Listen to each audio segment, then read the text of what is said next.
Where can I sit and record a video?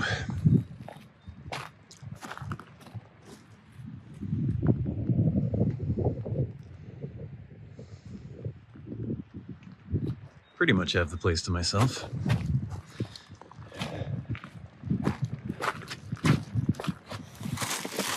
Everything is so precarious. Ugh. Sand all over everything. Seagulls trying to crap upon me as they fly above me. It's not easy. Oh, hello. Welcome once again to Stuff and Things, where I like to talk about stuff and occasionally even things. I'm your good friend Bradley, and today is a Sunday Stuff and Things, and today you find me out at a local park. There was a break in the near perpetual rain that we've been having in late May. It is supposedly spring right now. It's getting close to summer, and it has been so wet and rainy. We had almost 2 inches of rain the other day. Kind of unseasonably cool and wet for this time of year, even for the Pacific Northwest. I wanted to come out and do a pipe blend first impressions video, but I thought it was just going to be raining too much. Luckily, there's been a little break, so I can do some videos. We'll talk about some of the videos that I'll be doing coming up. We have lots of things to discuss coming up, including upcoming videos, as I mentioned, things that you can look forward to on Stuff and Things and Working. I'm going to talk about some of the stuff that I've been consuming lately. Literature and music, some very cool things. Talk a little bit about using the Lochby Venture pouch as an on-the-go pipe kit. I've got it right here. And then we will talk about your questions, comments, and feedback. No, we won't, because I forgot to bring your questions, comments, and feedback. Unless, is my phone smart enough? Did it update? Hold on.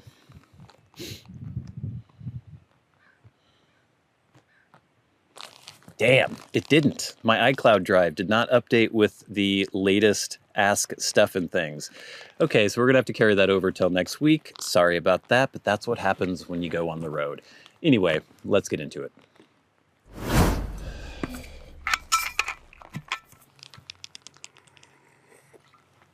Can't believe I forgot the hashtag Ask Stuff and Things sheet.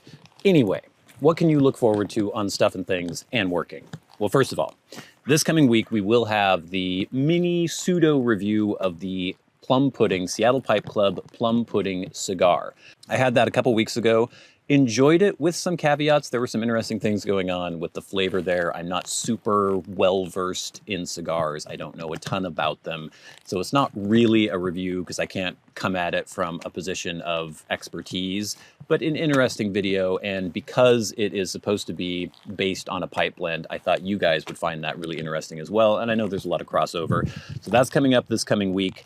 The week after that, we will answer the question that a lot of people have been asking: are my gerbils still alive? So we'll get into that little gerbil update. After that, we will have the video that I was just mentioning, where I am trying to use the Lochby Venture pouch as an on-the-go pipe kit. Pretty successfully, by the way. So look forward to that. And I do a little bit of a comparison between that and my normal pipe roll that I used or have been using for years now. Then we will talk about, if I can find all this stuff, Sutliff, the Old Boss, 175th anniversary blend. I will be doing a first impressions video of this blend coming up very soon. And then we have an interesting package that I might open in front of you today, actually, too. I forgot to mention that in the what's coming up in this episode section. A product that I'll be reviewing, pretty cool, from Japan. And then Working episode 28 is out now, and it is about the thing I hate most in my concrete job. So check that out on Working if you haven't already. Please subscribe to Working, watch the videos, share the videos, like the videos, all that good stuff. So tons of things coming up on both channels. I think before we get into what I've been watching lately, I would like to open this package. It is from Japan, and it arrived at my P.O. box. I realized that also I forgot to bring a knife along with the Ask Stuff and Things questions. So I'm gonna have to use a key. It's gonna be difficult. For all the custom stuff, take that off. It's very hard when you are perched on sandstone outcroppings. The wind is blowing, crabs are scuttling, seagulls are around. It's hard to be as organized as I would like. Ugh. And I'm forgetting things. But let's just see if we can break into this. We will use a key to get into this lock. Aha! Success. Oh, wow. Okay. So inside, we have a box in a box. You may be able to read the name there. It is Shinzo Tamura. Okay, these are going to be pretty exciting, actually. So Shinzo Tamura, if you want to use the American pronunciation, this is a pretty cool boutique sunglass manufacturer in Japan. And I was contacted and asked if I wanted to try a pair of their sunglasses. As you can see, I haven't had much use for sunglasses in the Pacific Northwest lately, but that will change as summer arrives. Inside this little sleeve, we have another box. Shinzo Tamura, made in Osaka, Japan. Let me get out the packaging slip so I can remember the exact make and model of these. Okay, it is the, well, I'll show you them first. All right, this is cool. It's almost like a little pipe box reveal. Let's see if I can open this, maybe. Oh, it's taped. Okay. I'm gonna have to be kind of rough with it. There we go. Okay. Inside, we have a little bit of information. Quite a bit of information, it seems. This is pretty thick. Again, everything precariously perched on my knees with these rocks everywhere. I'm going to lose something here. Okay, say hello to your new pair of Shinzo Tamura polarized sunglasses. So I guess I've given away what these are. My family's been making eyeglass lenses for more than 8 decades. So we have a little message from Shinzo Tamura just about these glasses. And these are polarized sunglasses. And I was really interested in these because they are supposedly very good at showing you the world the way it actually is. They have all sorts of different lenses and all sorts of different lens coatings. And I have some sunglasses that I like. I have a pair of Ray-Ban aviators that I really enjoy that are, I think those are polarized. And they're not too bad as far as changing the way colors look, the way the light looks. I mean, obviously the sunglasses are supposed to cut down on the light so you don't get blinded. But so many sunglasses sort of alter just how things appear. And supposedly they have different lens coatings and different kinds of lenses that are better at just, without altering the color temperature and the way you see the world, just cutting down on the light. And so we have a nice little case here for the sunglasses. And inside, oh, it even has a nice little polishing cloth and everything in there. We have a pair of Shinzo Tamura sunglasses. These are the Umeda Onyx HD Matte. So let's take a look.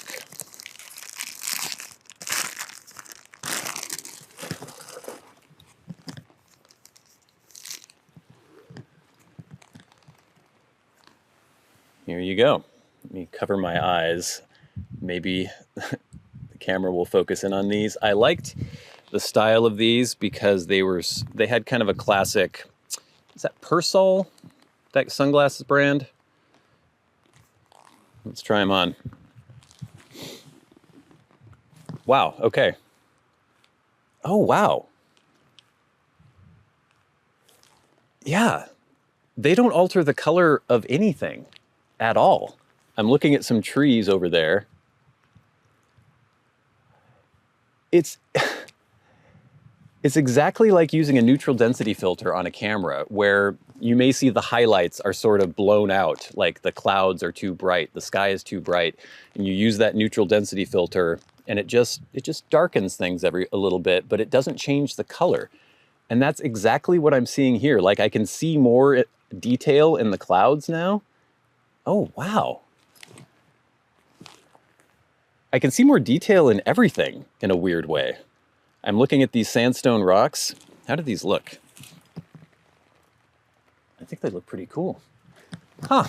Okay, so these are the Shinzo Tamura Umeda Onyx HD Matte sunglasses. They're, they're a plastic frame, kind of polymer frame, very light.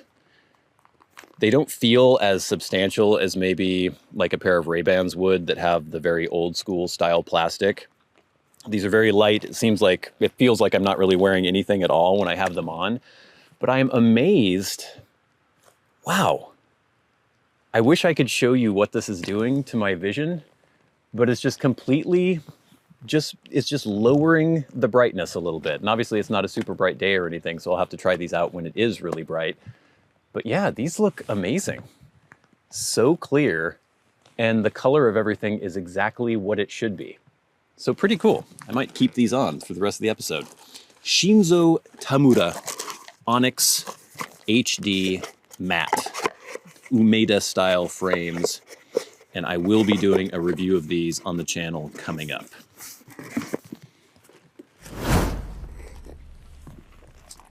But now to the topic at hand. I was going to be telling you about some of the things that I've been consuming, some interesting bits of literature and music that I've been listening to. So let me start this off. I am old. Some of you may know that I am very, very old. I was born in the 1970s. I was born in 1978, in fact. People, when they hear that, it's funny, especially when I'm talking to people in their 20s. If you mention that you were born in the 70s, you're like, oh my God, what were the 70s like? That was so long ago. Now, obviously, I don't remember the 70s. I was 2 when the 70s ended. Or I wasn't even 2 yet when the 70s ended. I barely remember. I think the first time I was conscious of any sort of pop culture thing was maybe the mid-80s, early to mid-80s. So it's interesting to go back and listen to music from around the era that I was born, and it was kind of been coincidental. I started listening to the very first Cars album, The Cars, and, Rick Ocasek, Benjamin Orr, I can't remember the other people in the band, but, you've heard the hits, you've heard My Best Friend's Girl, you've heard Just What I Needed, I'm sure. And I'd always liked those songs, but I'd never listened to any of their actual albums, so I started looking into them. And I found that their original debut album, The Cars, came out in 1978, the year of my birth. And so I got it. And I listened to it. And it's fantastic. It's a really good album. I'd say there may be 2 or 3 songs that I might skip on the album. Maybe 2 that I would skip on the album. But pretty much everything else is really interesting, really good. It has My Best Friend's Girl on there. It has Just What I Needed, which I think is probably my favorite Cars song and is actually kind of a perfect pop rock song. It's really, really good. It has All Mixed Up, which I didn't realize. I had heard the Red House Painters version, this indie band from the 90s. I had heard their version of All Mixed Up and didn't realize that it was a cover of the Cars until just recently when I heard the Cars version of All Mixed Up. It has Good Times Roll, which I'm sure many of you have heard. I'm in Touch with Your World, Don't You Stop, You're All I've Got Tonight, Bye Bye Love. Bye Bye Love is another real standout from this album. Moving in Stereo. It's a fantastic album, and it's from 1978. Keeping on that theme, I was watching on YouTube. You guys should check this out as well. Apparently there was a show in the 70s, I think like from the early 70s to the early 80s in the US called Midnight Special. I had never heard of it before, but I started seeing videos on YouTube. And the cool thing about Midnight Special, unlike a show like Top of the Pops in the UK, when they would have bands perform on this show, they would do actual live performances. And so I was watching some of the Cars on there. They did Best Friend's Girl. They did Just What I Needed. It was really cool to see. In fact, the performance of the Cars doing Just What I Needed, I can't remember if it was in 78 or 79, is a fantastic live version of that song. So you should check that out. And when I was watching all those videos, I came upon Blondie doing Dreaming. And I've always really liked that song. And so I started being like, Blondie. I've never really listened to Blondie. We have a plane going by. Hopefully you guys can still hear me. I'd obviously heard the hits, Heart of Glass, Rapture, Hanging on the Telephone, One Way or Another, Dreaming, obviously, Atomic. A lot of very iconic songs. And I always had liked them, but I'd never gone back and actually listened to any of their albums. And I went and did some research, like, okay, what are the best Blondie albums? Zombies are great too, by the way.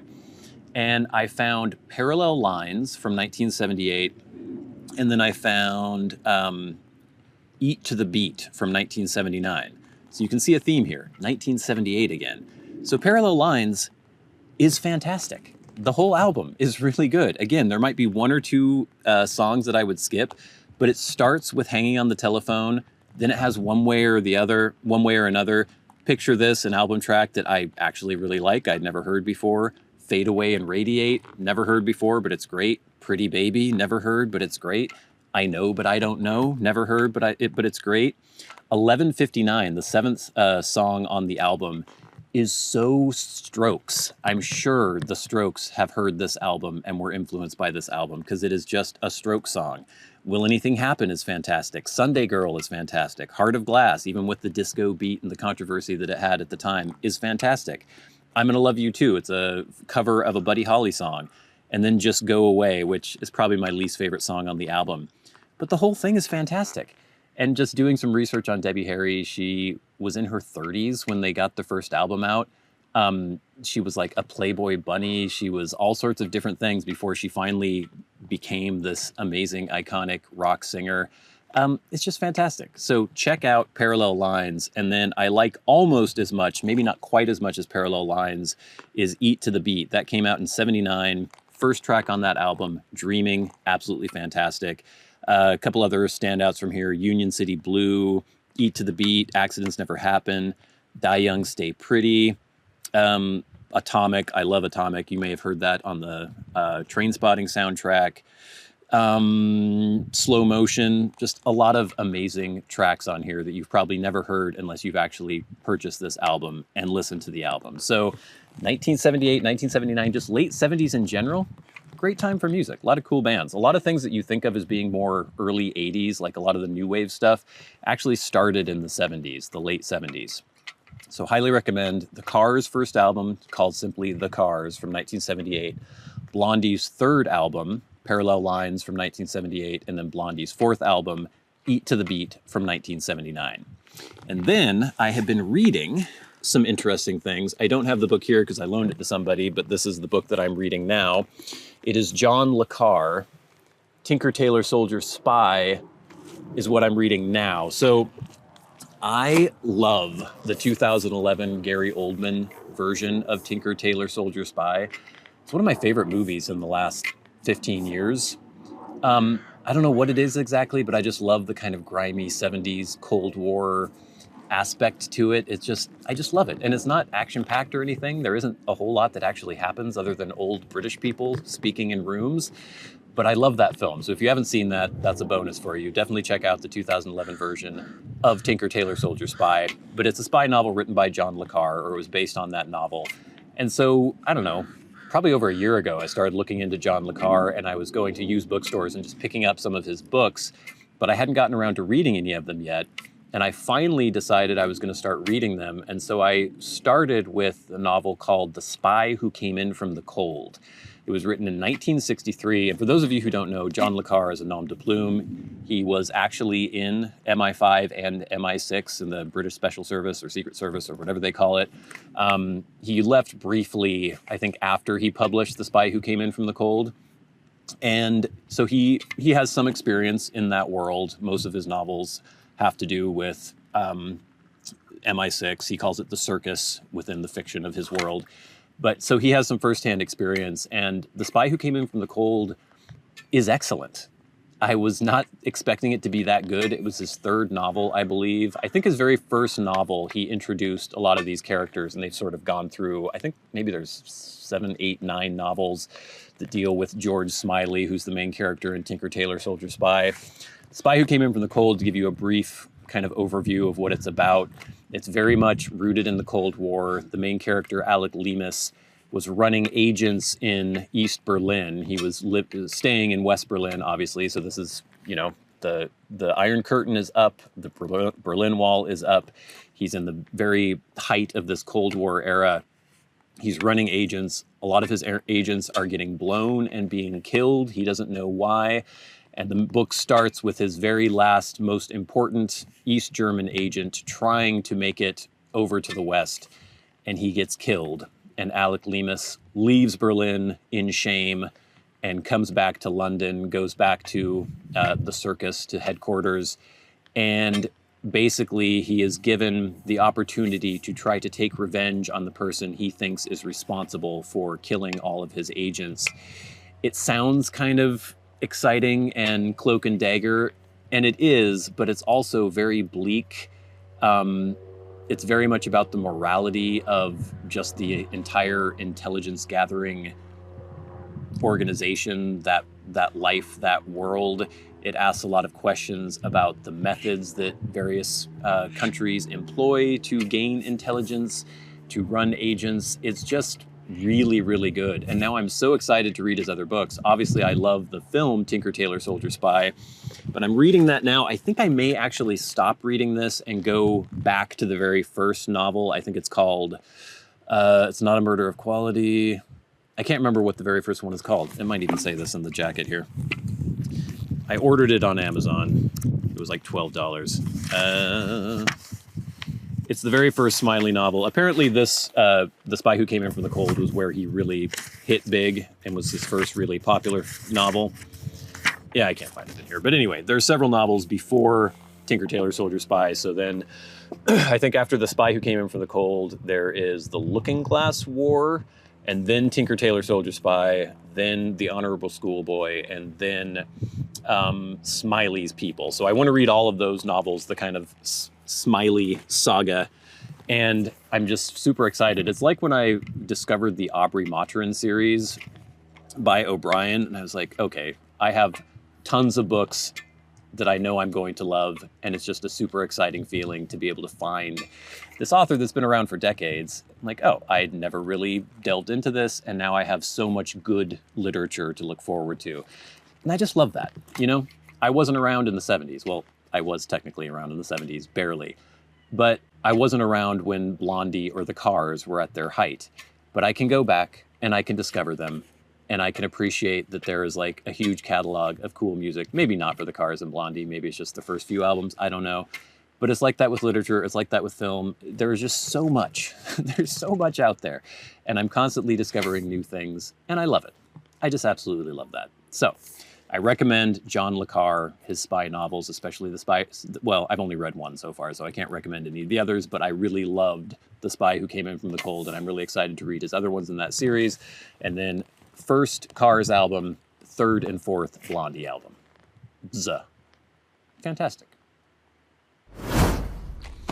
All right, gang, I'm sorry we can't do hashtag Ask Stuff and Things in this episode, but we will definitely do it next week. Please don't forget to leave your questions, comments, and feedback in the description box of any of the videos that I post on YouTube, and I will try to answer your questions, answer your comments.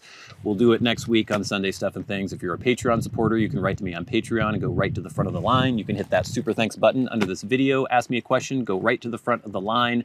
We will definitely do that next week, and I'll carry over some of the questions and comments from this week that I didn't read because I didn't bring them over to next week. But now it is time for the very best part of the show, and that is where we thank our Patreon supporters. Remember, if you would like to support the channels on Patreon, there is a link in the description box below, and it is much appreciated. It helps pay for the camera that is filming this video. It helps pay for products for review. It helps make it possible for me to make these videos at all, because it takes a lot of work, a lot of effort, and a lot of time, and I don't make a lot of money on YouTube. I don't really make any money on YouTube, and so Patreon is the main way that you can support this channel and let me know that you would like me to continue. So thank you very much for your support. But every week we shout out those who support the channels at $25 or more a month, the producers of the Stuff and Things family of YouTube videos.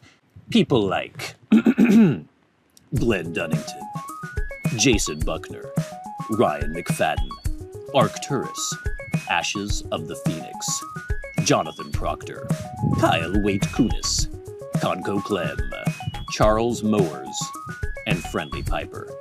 And of course, the Maniacs, the crazy people who support the channels at $100 a month, people like Bob Magee. And we'll never forget our dearly departed friend and Hall of Fame member, Peter Straub. gang, I hope you enjoyed this little change of venue. We'll be doing a lot more of this lately because, you know, getting out and about, having to do that when I'm enjoying a pipe or a cigar or anything like that. Can't really do it in the Stuff and Things studios anymore. It will be supposedly, hopefully, better weather coming up, so we'll be able to do more reviews and stuff outside. Please stay tuned for all the good stuff coming up on the channels. Let me get my list yet again. Okay, so the Plum Pudding Cigar review-ish, sort of review coming up this week. Are my gerbils still alive? Using the Lochby Venture pouch as an on-the-go pipe kit. Sutliff, the Old Boss 175th Anniversary Blend. Obviously, we'll be reviewing these sunglasses at some point. These are really amazing, by the way. They look amazing. Well, I don't know how they look on me. It's hard to tell on this little screen, but just looking through them is amazing. And then, of course, more stuff coming up on working bi-weekly. Right now, we have the episode, I Hate Cutting Concrete. It's the thing I hate most in my job, so please check that out as well. But until next time, until we meet again, I'm your good friend Bradley. You've been the audience. This has been Stuff and Things on a Sunday, Stuff and Things. I'll see you later.